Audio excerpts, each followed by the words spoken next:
What we have here is an alternative energy device, and it has a Hemisphere, 2 ground plates, toroid. There's a number of other components inside. Here's the outlet, of course. A number of other components inside of the machine. I'll pick it up and let you look at it. So you can see there's nothing, there's no hidden wires coming to it or anything. There's nothing here, nothing here. It's all right there. And anyway, this basically is a generator, but not a standard generator. Standard generator consumes fuel. This one takes its energy right out of space, or out of air, if you want to say it that way. It's not really out of air, but it's out of space. There's space between air molecules. The way that works is you got positrons and you got electrons. And there's 2 particles. The positrons has a positive charge, electrons a negative charge. They're attracted to each other. And just like if you rub your hair on a balloon, it's attracted to the ceiling. That's because of electrostatic charges. Anyway, these things pair up and they set an orbit up around each other. From a macroscopic point of view, or our point of view, they appear to be canceled out. But that's by no means the case. They still are there. They're in huge abundance. The quantum physics estimates that every cubic foot of space there's 200 million watts available of power, quite a bit of power.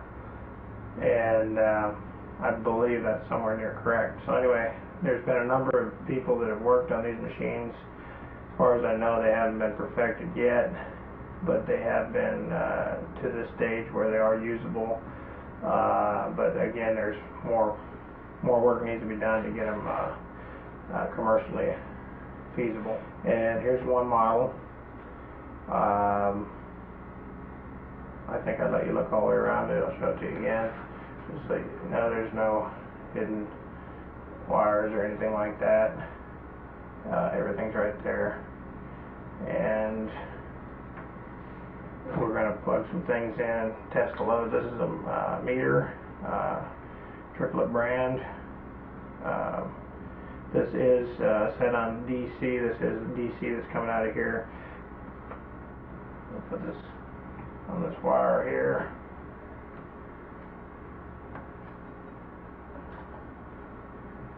You can read the amps. We load it with different loads. Here we have a 110 light bulb.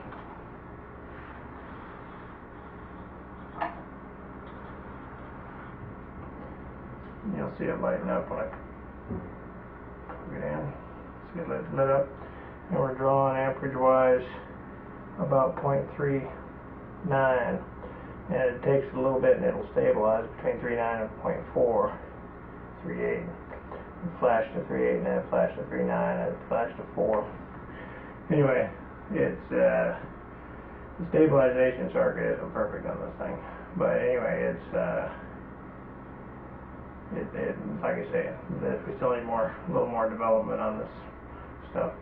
But anyway, it gets brighter. That's one interesting thing. It gets brighter than normal, and then it comes back down. Watch it when I plug it in again. See, it gets brighter than normal, and then it comes back down a little. Show you again. That's something that you don't get with batteries, or most generators for that matter. They don't get brighter and then come back down. This is because of the automatic adjustment of the circuit. And actually, if you can watch it in real fast motion, if you watch one frame at a time, you'll see that it goes to half brightness, pauses for just a split second, about a tenth of a second, then goes to above full brightness, and then comes back down. One more time, I'll show you that. And if you want to watch that on your slow motion on your video screen, you can. Anyway, that runs a light bulb. We can run the other 2 light bulbs with it. We got this one over here.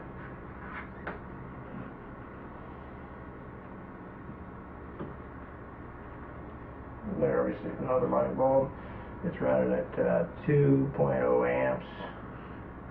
And it'll adjust down probably in a little bit.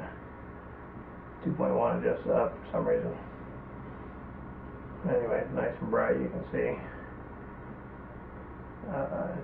It wants to adjust to 2.1. Anyway, that's what that one draws. You can see its useful power. this particular circuit is built pretty durable as far as not heating up.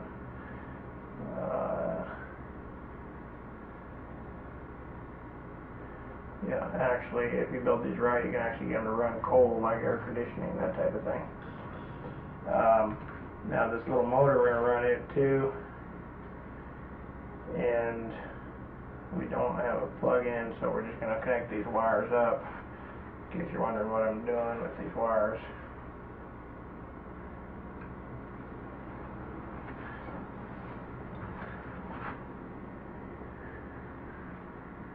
Looking at the camera to make sure everything is seeable. Now, hopefully we can do this without causing a short circuit. If I cause a short circuit, there will be a puff of smoke.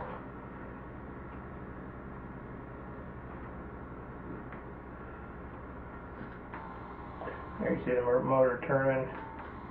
See the amperage draw went up to 0.2 or 0.1.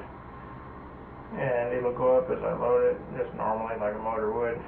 2.3 amps. Ouch. Take your skin right off. Anyway, it's good power. It's a good little motor we got there too.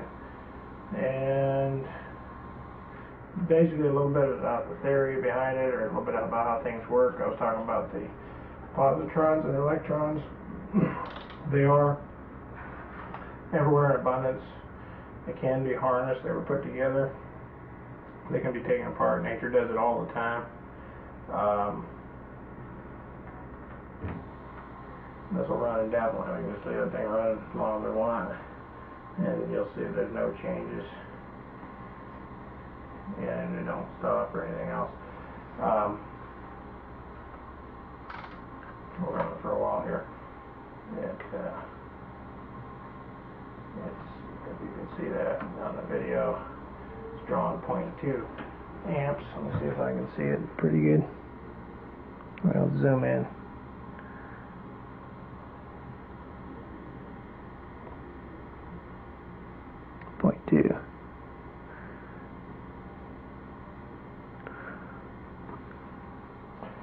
Anyway, it's between 0.2 and 0.1. Sometimes it flashes to 0.3.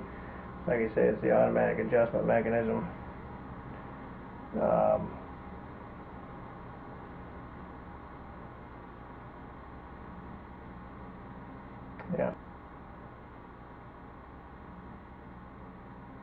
Yeah. Basically, in order to produce free energy, there have been a number of people work on this. Keeley was one of the early pioneers, John Keeley, and so I'll quote him. He said, you may have to match the harmonic to the inharmonic by thirds. And when you do this, you'll be able to run your appliances without putting in any extra power or fuel. And that's about the case. The hemisphere is one of 4 shapes that produce inharmonic energy. And you do have to produce inharmonic as well as harmonic to produce that, to split these positrons and electrons. And then you have to store them briefly in capacitors or batteries. This circuit just uses capacitors, but it also uses batteries. Not this circuit, but I've used batteries in other circuits. Anyway, you store them after you separate them, and then you can use them for your load. Positrons attract electrons, but if you set up the right vibration, they split and they actually repel for a period of time instead of attract, in a brief period of time, like in the microseconds. There's 4 different things that produce inharmonic energy. There's the sphere, the hemisphere, the pyramid, and the cylinder, and you can make wire shapes in all 4 of these. The best, of course, is the sphere.